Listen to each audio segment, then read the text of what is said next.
Friends, welcome to my amazing session NCERT full explanation में। तो friends, अभी तक हम लोगों ने लोकोमोशन एंड मूवमेंट का 2 लेक्चर कंप्लीट कर लिया। ओके, फर्स्ट वाले लेक्चर में हम लोगों ने टाइप्स ऑफ मूवमेंट की बात करी थी एंड जो सेकेंड लेक्चर था उसमें हम लोगों ने मसल्स की बात करी है। तो अब हमारा थर्ड लेक्चर, इसमें फ्रेंड हम structure of contractile proteins and mechanism of muscle contraction की बात करेंगे। ओके, तो चलिए बिना टाइम वेस्ट किए हम लेक्चर को स्टार्ट करते हैं। So let's get start with the structure of contractile proteins. ठीक है, तो each actin thin filament is made up two filaments actin helically bound to each other. Okay, क्या होता है फ्रेंड कि प्रत्येक एक्टिन थिन फिलामेंट एक दूसरे से हेलिकली बाउंड 2 फिलामेंटस एक्टिन्स का बना होता है। ठीक है, समझ में आ गया आपको कि जो प्रत्येक एक्टिन है वो थिन फिलामेंट के एक दूसरे से हेलिकली बाउंड 2 फिलामेंटस एक्टिन का बना होता है। Each F actin is a polymer of monomeric G globular actins. Okay, प्रत्येक F actin G globular actin monomeric का पॉलीमर है। ठीक है, 2 filaments of another protein tropomyosin also run close to the F actins throughout its length. Okay, एक दूसरे से, ठीक है, एक दूसरे प्रोटीन ट्रोपोमायोसिन के 2 फिलामेंटस या एक्टिन के क्लोज पूरी लेंथ में जाते हैं। ठीक है, वो क्या करते हैं, पूरी लेंथ में जाते हैं। समझ में आ गया आपको? तो आगे देखते हैं कि एक कॉम्प्लेक्स प्रोटीन ट्रोपोनिन, ठीक है, जो आपका कॉम्प्लेक्स प्रोटीन है ट्रोपोनिन, ठीक है, एक complex protein troponin is distributed at regular intervals on the tropomyosin. Okay, क्या होता है कि एक कॉम्प्लेक्स प्रोटीन ट्रोपोनिन ट्रोपोमायोसिन पर रेगुलर इंटरवल्स पर पाई जाती है। ठीक है, क्या करती है, रेगुलर इंटरवल्स पर पाई जाती है। In the resting state A सब unit of troponin mask the active binding sites for myosin on the actin filaments. Okay, resting state में ट्रोपोनिन की एक सब यूनिट एक्टिन फिलामेंट्स के मायोसिन के बाइंड बनाने वाले एक्टिव साइट्स को ढक कर रखती है। समझ में आ गया आपको कि रेस्टिंग स्टेट में ट्रोपोनिन की एक सब यूनिट, ठीक है, एक सब यूनिट एक्टिन फिलामेंट्स के मायोसिन के बाइंड बनाने वाले एक्टिव साइट्स को ढक के रखती है। समझ में आ गया आपको? आगे समझ में आपको? तो आगे देखते हैं कि each myosin thick filament is also a polymerized protein. प्रत्येक मायोसिन थिक फिलामेंट भी एक पॉलीमराइज्ड प्रोटीन है। Many monomeric proteins called meromyosins. ठीक है, कई मोनोमेरिक प्रोटीन जिसे मेरोमायोसिन कहते हैं कंस्टिट्यूट वन थिक फिलामेंट। ठीक है, जो क्या होता है, एक थिक फिलामेंट बनाती है। Each meromycin has 2 important parts, a globular head with a short arm and a tail, the former being called the heavy meromycin HMM and the latter the light meromycin LMM। Okay, क्या होता है friend कि प्रत्येक मेरोमायोसिन के 2 important parts होते हैं। ठीक है, उसके क्या होते हैं, 2 इंपॉर्टेंट पार्ट्स होते हैं। एक शॉर्ट आर्म के साथ ग्लोब्यूलर हेड एंड एक टेल हेड के को हैवी मेरोमायोसिन एंड टेल को लाइट मेरोमायोसिन कहते हैं। समझ में आ गया आपको? हेड को हैवी मेरोमायोसिन एंड टेल को लाइट मेरोमायोसिन कहते हैं। The HMM component that is the head and short arm projects outwards at regular distance and angle from each other from the surface of a polymerized myosin filament and is known as cross form. Okay, क्या होता है friend कि heavy meromyosin component that is head and short arm पर regular distance and आपस में एक regular distance, ठीक है, रेगुलर डिस्टेंस रेगुलर एंगल पर एक फिलामेंट पर बाहर की तरफ उभरे होते हैं, जिसे हम लोग क्या बोलते हैं, क्रॉस आर्म बोलते हैं। क्या बोलते हैं हम लोग उसको, क्रॉस आर्म बोलते हैं। समझ में आ गया आपको कि the globular head is an active ATPase enzyme and has binding sites for ATP and active site of actin. Okay, globular head एक एक्टिव एटीपेज एंजाइम है जिसमें एटीपी के बाइंडिंग साइड एंड एक्टिन के लिए एक्टिव साइट्स होते हैं। ठीक है, एक्टिन के लिए क्या होते हैं, एक्टिव साइट्स होते हैं। समझ में आ गया आपको? तो थोड़ा सा फिगर देख लेते हैं कि आपका ये ट्रोपोनिन है, ठीक है, आपका ट्रोपोनिन ट्रोपोमायोसिन है, ये आपका एफ एक्टिन। ओके, समझ में आ गया आपको? अब यहाँ पे बात करेंगे तो आपकी ये एक्टिन बाइंडिंग साइट है, ATP binding site and head cross arm, और जो ये आपका है ये आपका टेल है। ठीक है, ये आपका क्या है, टेल है। समझ में आ गया? आगे देखते हैं। मैकेनिज्म हम मसल कॉन्ट्रैक्शन की बात करेंगे अब, ठीक है। अब हम बात करेंगे मैकेनिज्म ऑफ मसल कॉन्ट्रैक्शन की। तो mechanism of muscle contraction is best explained by the sliding filament theory which state that contraction of a muscle fibers take place by the sliding of the thin filaments over the thick filament, ठीक है। Muscle contraction की mechanism को sliding filament theory द्वारा अच्छी तरह explain किया जा सकता है। किसकी तरह? स्लाइडिंग फिलामेंट थ्योरी, ठीक है। स्लाइडिंग फिलामेंट थ्योरी द्वारा अच्छी तरह एक्सप्लेन किया जा सकता है, जिसके अकॉर्डिंग मसल फाइबर का कॉन्ट्रैक्शन थिन फिलामेंट्स के थिक फिलामेंट्स के ऊपर स्लाइड करने से होता है। समझ में आ गया आपको कि जिसके अकॉर्डिंग मसल फाइबर का कॉन्ट्रैक्शन थिन फिलामेंट्स के थिक फिलामेंट के ऊपर स्लाइड करने से होता है। तो अगर आपसे कोई पूछ ले कि किसके अकॉर्डिंग होता है, तो आप तुरंत बताएंगे कि स्लाइडिंग फिलामेंट थ्योरी के अकॉर्डिंग, ठीक है। किसके अकॉर्डिंग? स्लाइडिंग फिलामेंट थ्योरी के। तो चलिए हम आगे देखते हैं क्या है कि muscle contraction is initiated by A signal sent by the central nervous system by A motor neuron, ठीक है। सेंट्रल नर्वस सिस्टम की मोटर न्यूरॉन द्वारा एक सिग्नल से मसल कॉन्ट्रैक्शन इनिशिएट होता है, ठीक है। एक सिग्नल से मसल कॉन्ट्रैक्शन इनिशिएट होता है।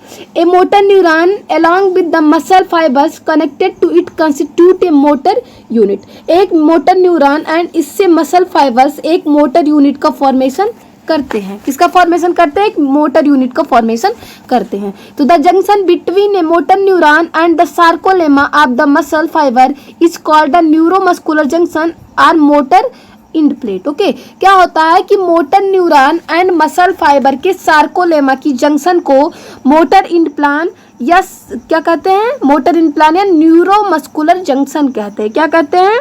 मोटर इंड प्लेट या न्यूरोमस्कुलर जंक्शन कहते हैं, ठीक है। Motor neuron and muscle fibre के सार्कोलेमा की जंक्शन को मोटर इंड प्लेट या न्यूरोमस्कुलर जंक्शन कहते हैं। समझ में आ गया आपको फ्रेंड? तो आगे देखते हैं कि ए न्यूरल सिग्नल, ठीक है, a neural signal reaching this junction release a neurotransmitter acetylcholine which generates an action potential in the sarcolemma, ठीक है। इस जंक्शन पर एक न्यूरल सिग्नल पहुंचने से एक एसिटिलकोलिन रिलीज होता है जो सार्कोलेमा में एक एक्शन पोटेंशियल को जनरेट करता है, ठीक है। जो सार्कोलेमा में एक एक्शन पोटेंशियल को जनरेट करता है। This spreads through the muscle fibre and cause the release of calcium ions into the sarcoplasm. यह सभी मसल फाइबर पर स्प्रेड हो जाता है जिससे सार्कोप्लाज्म में कैल्शियम आयन रिलीज होते। क्या होते हैं? कि जिससे सार्कोप्लाज्म में कैल्शियम आयन आपके रिलीज होते हैं, ठीक है।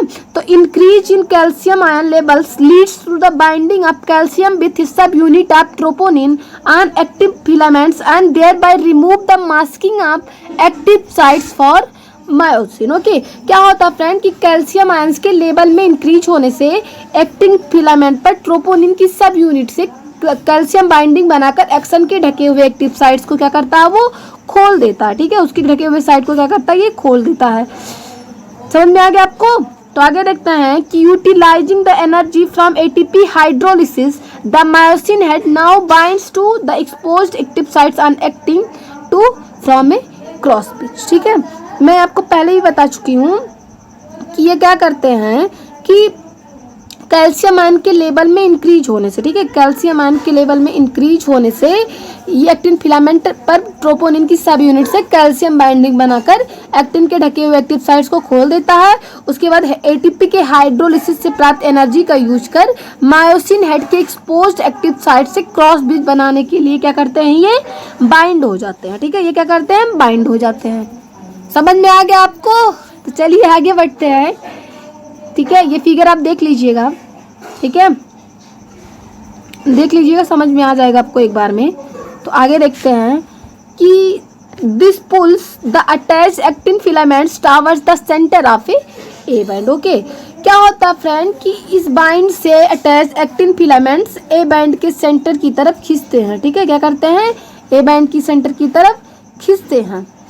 समझ में आ गया आपको? तो आगे देखते हैं कि the Z line attached to these actins are also pulled inwards thereby causing a shortening of the sarcomere that is contraction, ठीक है। क्या होता है फ्रेंड कि इन एक्टिन से अटैच्ड फिलामेंट्स जो होते हैं, ठीक है, इन एक्टिन से अटैच जो Z लाइन है जेड लाइन भी अंदर की तरफ खींच जाते हैं, ठीक है। जैसे आपका इस बाइंड से attach actin filament A B and A के सेंटर की तरफ खींचते हैं, इन एक्टिन से अटैच जेड लाइन भी अंदर की तरफ खींच जाते हैं, जिससे सार्कोमेयर क्या हो जाता है, शॉर्ट हो जाता है, ठीक है। जिससे आपका सार्कोमेयर शॉर्ट हो जाता है, डेट इज कॉन्ट्रैक्शन हो जाता है, ठीक है, कॉन्ट्रैक्शन हो जाता है।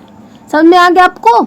तो आगे देखते हैं फ्रेंड कि it is clear from the above steps that during shortening of the muscle that is contraction the I bands get reduced whereas the A bands retain the length, ठीक है। क्या होता है फ्रेंड कि ऊपर के step से clear हो जाता है कि मसल के शॉर्ट होते हैं टाइम, दैट इज मसल्स की शॉर्ट होते टाइम, ठीक है, मसल्स के शॉर्ट होते टाइम दैट इज कॉन्ट्रैक्शन के टाइम आई बैंड्स की लेंथ कम हो जाती है, ठीक है। आपकी आई बैंड्स की जो लेंथ है वो क्या हो जाती है, कम हो जाती है। समझ में आ गया आपको। जबकि जो आपका ए बैंड्स होता है उसकी लेंथ ज्यों की त्यों रहती है, ठीक है, जैसे पहले रहती थी वैसे ही उसकी लेंथ रहती है।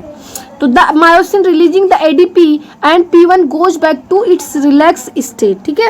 एडीपी एंड P1 रिलीज कर मायोसिन रिलैक्स स्टेट में वापस चला जाता है, ठीक है।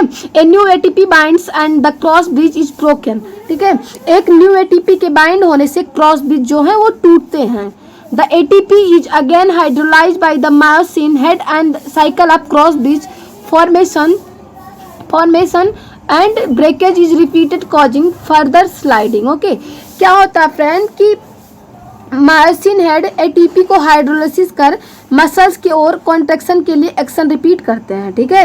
एक जब न्यू एटीपी के बाइंड होने से क्रॉस ब्रिज जब टूटते हैं तब मायोसिन हेड एटीपी को हाइड्रोलाइज कर मसल्स की ओर कॉन्ट्रैक्शन के लिए एक्शन को रिपीट करते हैं। बट इस प्रोसेस को इंड हो जाने से, ठीक है, the process continuous till the calcium ions are pumped back to the sarcoplasmic system resulting in the masking of actin filaments, ठीक है। बट इस प्रोसेस के इंड हो जाने पर सार्कोप्लाज्मिक सिस्टर्नी द्वारा कैल्शियम आयन के पंप से एक्टिन फिलामेंट्स दोबारा ढक जाते हैं, ठीक है। ये दोबारा क्या करते हैं, ढक जाते हैं, मास्क हो जाते हैं। समझ में आ गया आपको।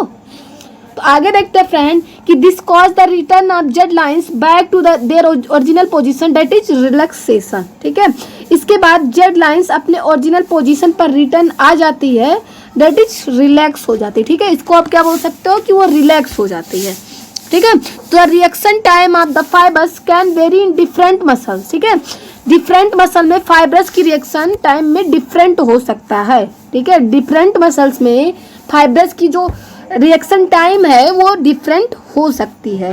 Repeated activation of muscles can lead to the accumulation of lactic acid due to anaerobic breakdown of glycogen in them causing fat, okay. क्या होता है फ्रेंड कि मसल्स के बार बार एक्टिवेट होने पर उनमें ग्लाइकोजन के एनारोबिक ब्रेकडाउन से लैक्टिक एसिड का एक्युमुलेशन होने लगता है, जिससे क्या होता है, थकान होती है, ठीक है, कॉजिंग फैटिग, थकान होती है आपकी, ठीक है।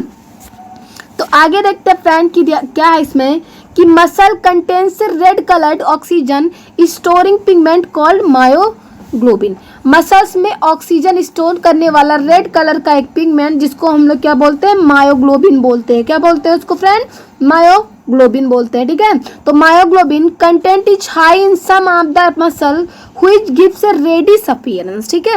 कुछ मसल्स में मायोग्लोबिन की अमाउंट ज़्यादा होती है। समझ में आ गया आपको। कुछ मसल्स में मायोग्लोबिन की अमाउंट ज़्यादा होती है, बट जो मसल का एक पिगमेंट जो मायोग्लोबिन होता है उसमें क्या होता है कि मसल्स में ऑक्सीजन स्टोर करने वाला रेड कलर का एक पिगमेंट मायोग्लोबिन होता है, एंड कुछ मसल्स में मायोग्लोबिन की अमाउंट क्या होती है, ज़्यादा होती है, जिससे हमें किस कलर के दिखते हैं, वो रेड कलर के अपीयर होते हैं, ठीक है। किस कलर के अपीयर होते हैं, रेड कलर के। Such muscles are called red fibres, ठीक है। ऐसे मसल्स को हम लोग क्या बोलते हैं, रेड फाइबर्स बोलते हैं। समझ में आ गया फ्रेंड। ऐसे मसल्स को हम लोग क्या बोलते हैं, रेड फाइबर्स। तो these muscles also contain plenty of mitochondria which can utilize the large amount of oxygen stored in them for ATP production, okay. ऐसी मसल्स में माइटोकॉन्ड्रिया अधिक होती है, ठीक है। ऐसी मसल्स में माइटोकॉन्ड्रिया अधिक होती है जो एटीपी के फॉर्मेशन के लिए उनमें स्टोर ऑक्सीजन की लार्ज अमाउंट का यूज कर सकती है, ठीक है। उसमें क्या करती है, लार्ज अमाउंट का यूज कर सकती है। These muscle therefore can also be called aerobic muscles, ठीक है। क्या होता फ्रेंड कि इसलिए इन मसल्स को एरोबिक मसल्स भी कह सकते हैं। क्या कह सकते हैं, एरोबिक मसल्स भी कह सकते हैं, ठीक है।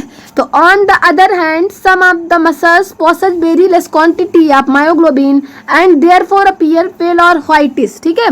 क्या होता है कि अदर साइड कुछ मसल्स में मायोग्लोबिन की वेरी लेस क्वांटिटी पाई जाती है, ठीक है, बहुत कम क्वांटिटी पाई जाती है एंड ये व्हाइट फाइब्रस है। क्या है फ्रेंड, ये व्हाइट फाइब्रस है, ठीक है।